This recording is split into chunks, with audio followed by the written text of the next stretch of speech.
Elokuun 17. päivä tehdään suomalaista urheiluhistoriaa. Tuolla Olli Mäki kohtaa amerikkalaisen Davey Moore, hallitsevan höyhensarjan maailmanmestari. Te voitte olla varmoja, että tullaan tekemään kaikkemme, että mestaruus jää Suomeen. Sä voisit nyrkkeillä kameralla. Julma ilma.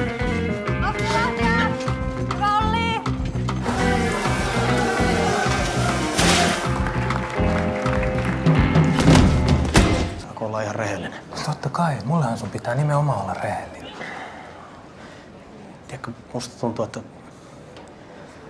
mä luulen, että mä oon rakastunut. Joo, terve. Aha.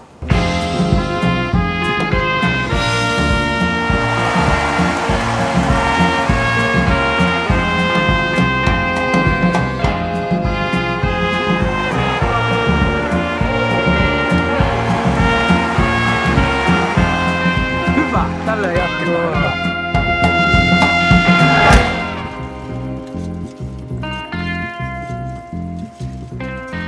Kai se ymmärtää paskin hetki rakastua. No joo. Nyt sä kasaat itses. Joo, hei, kiitos paljon, moi.